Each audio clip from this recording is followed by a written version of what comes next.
Let's go in the outliner. Sorry, I mean render upper shade. Let's grab the upper shade and let's look at the material. We have the material called skin. We have material redshift 2, which is a silver. We call it silver. Then we will use material redshift 1. Here's material 1. We will kill it.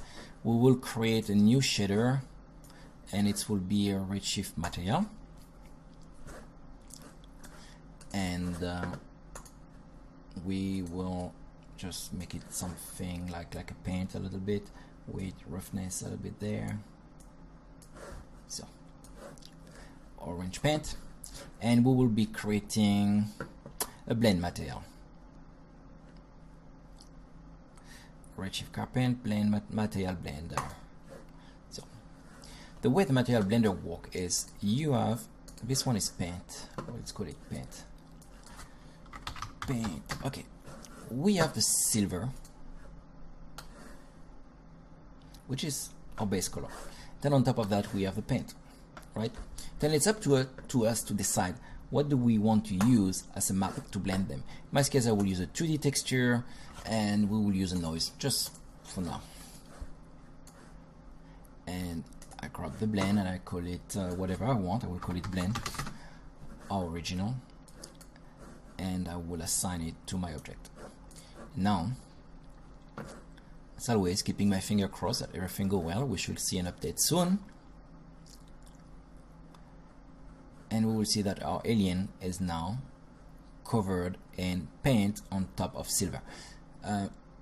The silver, let's look at now. Let's go back to the paint first and remove any type of make it super rough, and there is no reflection.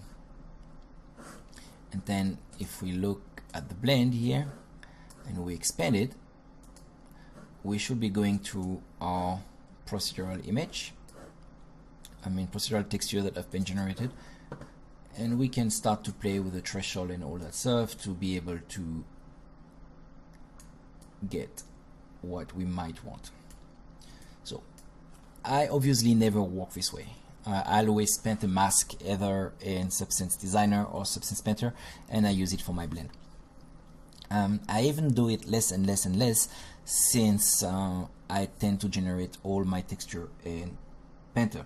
Although there's a good point of why you should be sometime keeping doing it is if you have very bad UV and you don't want to have to paint perfect to do perfect UV, you do very crappy UV, you paint only your mask in Painter, and you use those masks in Maya with the blend material, which allow you to have unlimited resolution in your shader, since you are using small UV, but you can blow them out to get better mud or better rust or whatever you want, since you're only using mask.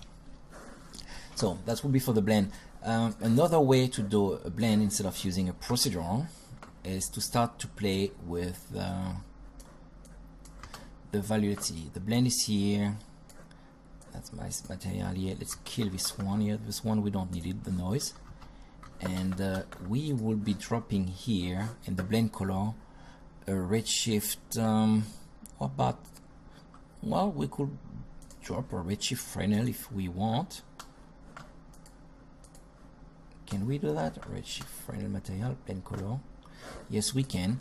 And now we can look at our Fresnel and just play with those values. Facing color, look, perpendicular color, it's gone. Use index of refraction, we have a lower index of refraction,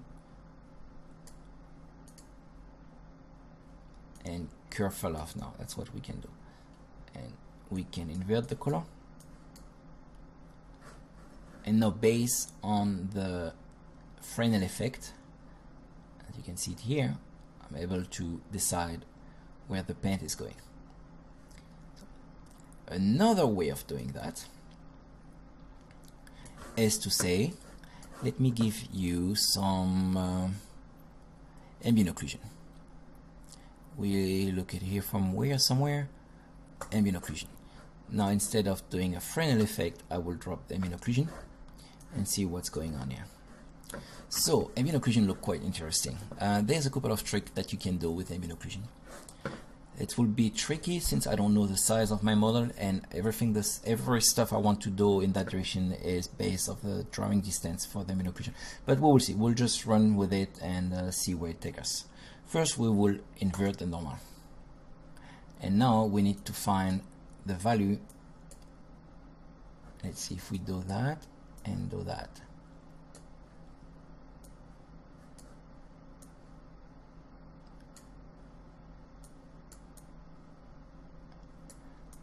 We will do point 2,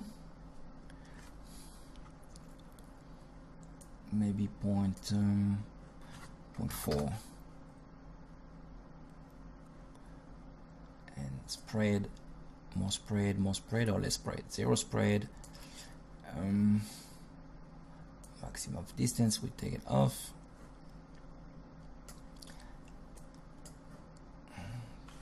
Point 1.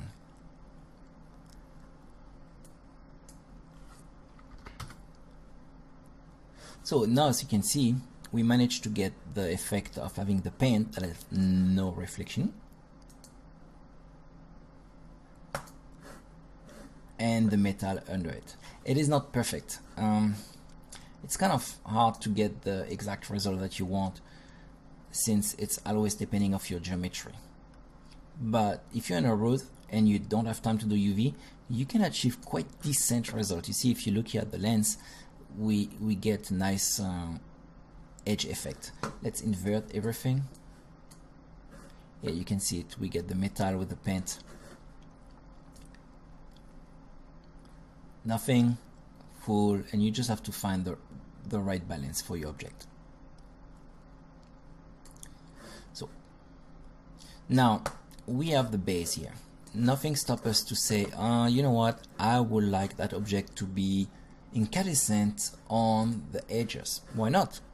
I don't know if it will look good or stupid, but maybe we don't have a silver model. Maybe we have a skin with some paint, and then maybe we use a Fresnel, and maybe we have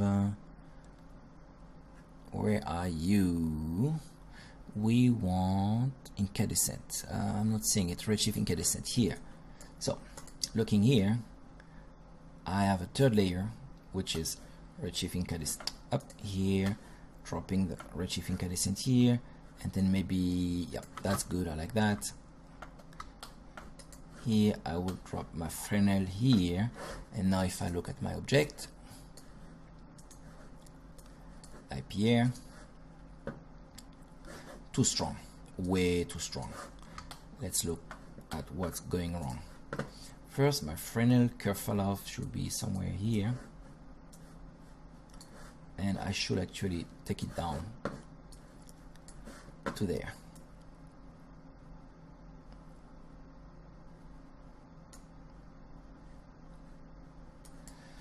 Let's see, 3.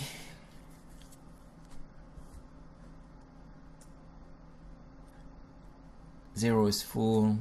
Let's say 0.5. Still not good. Let's say 4. Now, as you can see, we get the nice Fresnel effect on the border. Passing color, take it down, and take this one down too.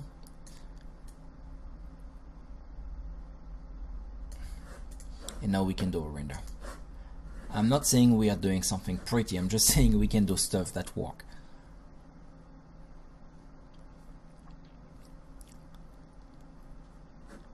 And you can achieve with that some interesting result. So I think at this point it will be time to move into our first project. I did not show you every feature from Redshift. There is more stuff. First, there's stuff you will discover by yourself, but there's also stuff that will come up as we do those little tutorials. Let's start with the car, and let's see what we can achieve using zero texture, just using straight up shader. Then after that, we will look into texturing and how to assign them in Redshift, normal map and all those different maps, and then we'll move to a more advanced project. Cool.